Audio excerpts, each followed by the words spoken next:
Do you know how to transplant? I'm going to show you how to transplant your perennial garden herbs into a garden pot. Let's get started. A neighbor of mine did a really kind thing. She actually gifted this to me. She asked me if I wanted any of her garden herbs because she didn't want to do them. She didn't have the time. If you want to know the wheelbarrow that I have, I will put a link in the description. That just makes it, see how much easier. You know, garden soil gets really heavy. I am going to carefully separate this. I prefer to have done, I probably should have done this in that wheelbarrow, the separating it, because now all the soil is falling out and I wanted to recycle it. So now I'm gonna have to scoop it.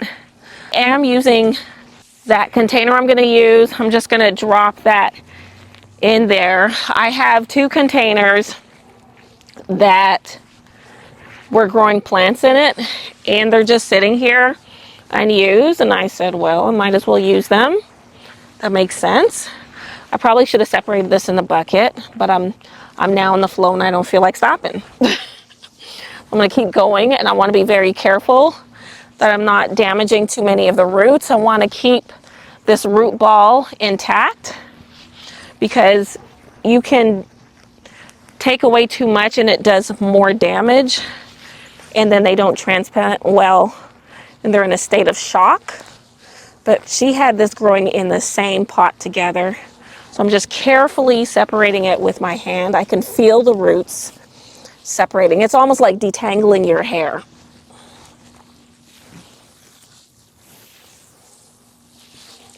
Okay, so the rosemary has been separated from the thyme. It was actually very easy. This is the first pot that I'm going to be using. I was growing, what was I growing in here? It says, a zesty mix of marigolds. All right, bye-bye. Bye-bye marigolds. All right, I'm going to just loosen this up a little bit. I don't like to disturb my garden beds and pots and things like that because that structure is forming, but I want to be able to easily place that root ball in here since it's in a pot, and I just want it to be able to be placed really easily in there. So I am loosening it up a little.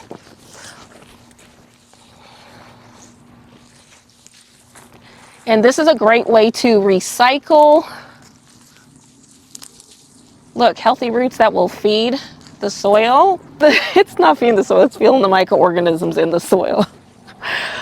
Oh man, guys, I am trying to rush and hurry up because it's supposed to rain. It's about to get very, very cold. All right, let's see. Pick that bit. All right, 1, 2, 3, come on, plant. There we go. There we go. Let's create some more space in here.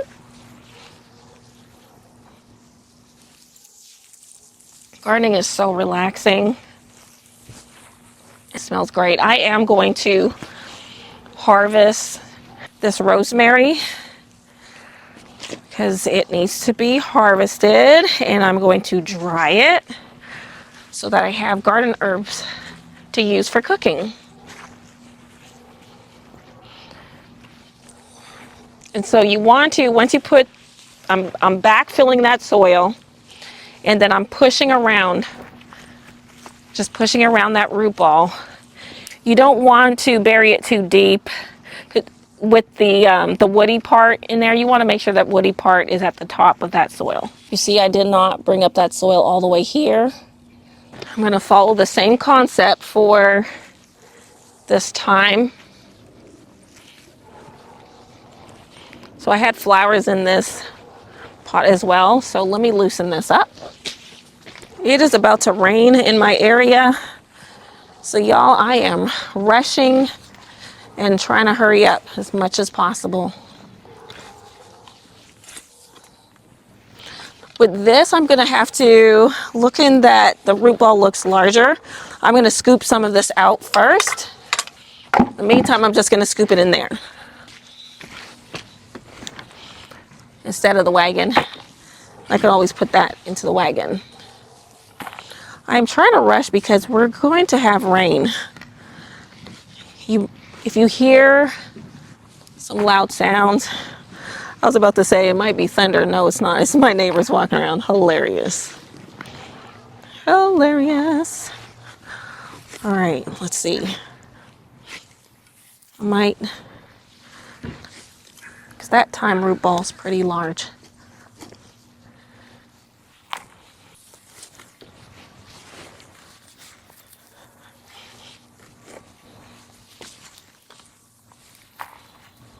I believe that some of the rosemary is attached to this root ball, but eventually, because the rosemary is in another pot, whatever is attached to it will eventually die and break down into the soil. So I'm not worried about that. I'm just trying to be careful that the actual thyme plant does not get damaged.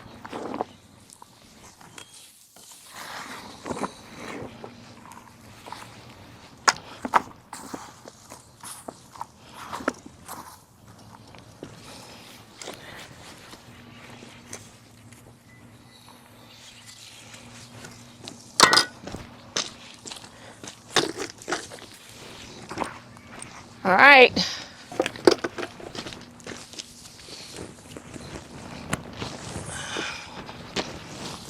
Okay, that's better. You just got to estimate with things. That's much better.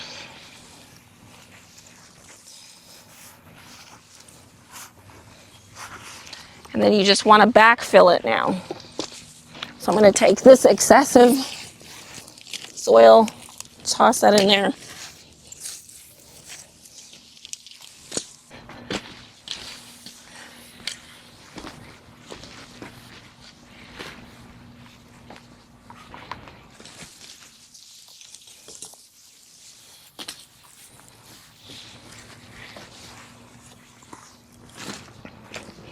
Just backfill it.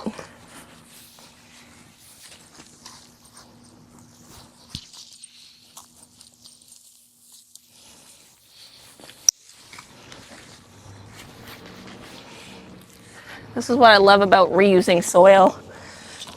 You just reuse rather than going out and buying more.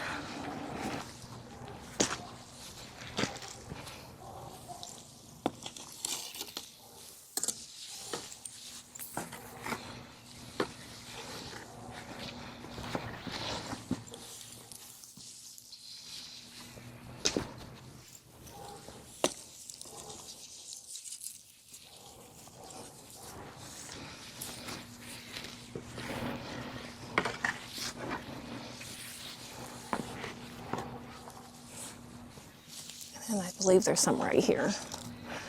All right, then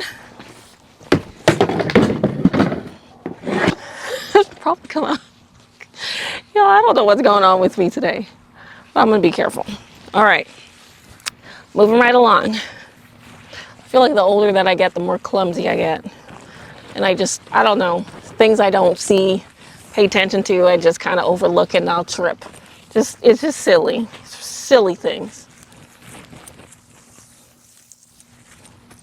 Some of you are thinking I'm not old. Yes. 45 years old to me compared to when I was in my 20s. Yes. Things do change in the 40s. All right. So this pot's full. It's all in there. And this one as well.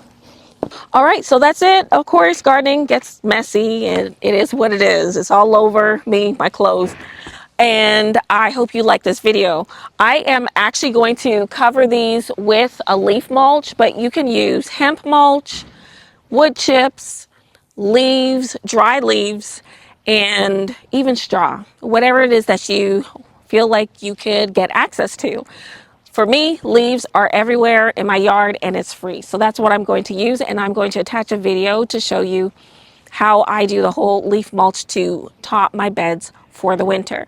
I hope you like this video. Subscribe and drop me any comments, questions, or anything like that so that I can respond to you.